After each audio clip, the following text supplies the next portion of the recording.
That was a great episode from Gawk Style Secrets. Now, not all girls are sugar and spice and everything nice, and prefer to dress as boys. In fact, some want to become boys.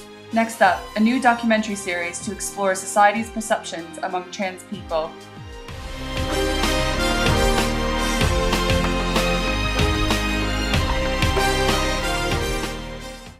My mind is correct, but my body is wrong. It's not black and white as such. You know, there's so many unknowns when it comes to the trans umbrella. The Equality Act was designed to protect human rights from minority groups, and this includes the transgender community. There are various laws that are put in place to prevent prejudice that they may have to face from society, such as transphobia. These laws are designed to protect the most basic of human rights. However, the laws vary around the world, and in some countries, discrimination of trans people are more predominant than others. For example, in Iraq, minority groups such as lesbians, gays, and trans people can be punished due to their sexual orientation and gender identity. The media can manipulate society's perception of any social group, so inevitably, people will form opinions and stereotypes upon the trans community. Whether these stereotypes are positive or negative, it is important to evaluate their authenticity and context. Furthermore, stereotypes are formed according to dominant ideologies. Unfortunately, the media still tries to stick to these ideologies by representing binary opposites of gender, without considering the layers of individual. So, how does the media currently represent trans people? It could be argued that the trans community have gained more voice in the media in the last few years, but does this mean they are portrayed in the correct way? There has been a variety of headline stories in the news, including the pregnant man. Is this real? A pregnant man? Pregnant man? You gotta see it to believe it. I'm sorry, the man with the beard is having a baby. I'm sorry. This is an inaccurate representation. Headlines lead the audience down to the wrong path, focusing on the fact that the person was likely to be born as a man, rather than labeling him as a trans person who became pregnant for his wife who was unable to conceive. Another media text that doesn't represent trans people accurately are chat shows such as Maury Povich, where he features trans people amongst male and female, and the audience have to guess their gender. You all think you're so smart. You think you can tell a man from a woman? Can a man ever be as glamorous as a woman? Well, RuPaul can. RuPaul's a global iconic drag queen and is known for his convincing and exaggerated feminine style and persona. The countless photos usually snapped when dressed as a glamorous and glossy female with luxurious long hair, polished makeup, and trendy women's fashion. He was the first face for the trendy makeup brand MAC, who are notorious for using celebrities in their press campaigns. He is also known for his brash and forthright personality and doesn't have any personal objection to the sex in which people identify him as. To add to his fame, he even hosted his own show titled RuPaul's Drag Race, which is similar to the show America's Next Top Model. The show is a competition to search for America's next drag superstar.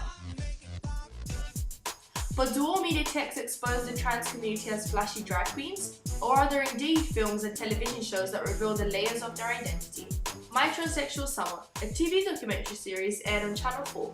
The Fly on the Wall documentary follows the lives of numerous trans people tapping into their everyday life struggles during their transitions. Breaking the stereotypes of drag queens, in 1999, Hilary Swank played Brandon, a female transitioning into a male. The plot tells a story of heartache and personal struggle of a boy trying to fit in and fall in love. There is no question that the media plays a large role in influencing, shaping, and educating society. Last episode, we investigated society's perception of the gay community and explored the debate whether transsexualism is determined by your sexual orientation. The reason that if boys exist and girls exist for them to be together. After conducting numerous interviews, we came to the conclusion that the majority felt that trans people were gay. Are all trans people in fact gay?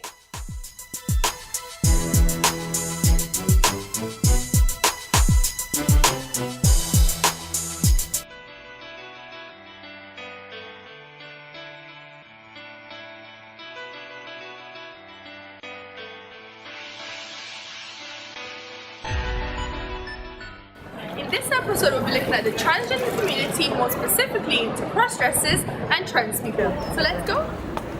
I just arrived at Debbie's house and she's going to help us with the experiment. So come with me!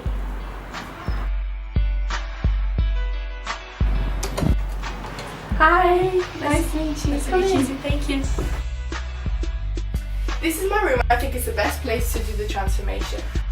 Okay, so our experiment is to complete a transformation on Debbie from a feminine female to a masculine male. This is to see how society perceives trans people and cross-dressers. So let's do it.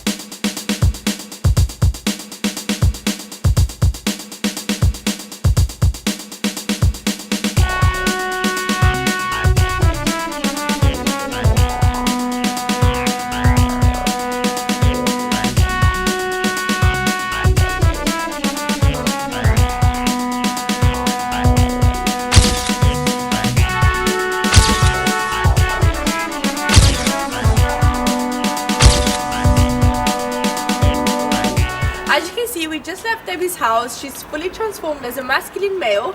And Debbie, how do you think the people's going to react to you dressed like this? I think they're going to see some feminine actions, to be honest. I think they're going to realize that it's actually a girl. Well, I hope not. Okay, so let's go. Let's go. We just arrived at the place where we're going to do interviews. So are you ready to see what people think about you? Yeah. What do you think about that boy over there? He looks alright. He's alright. Think he looks normal to you? Yeah. Oh, he looks alright. He's fine. And what if I told you that it was actually a girl? No way. No, you kidding?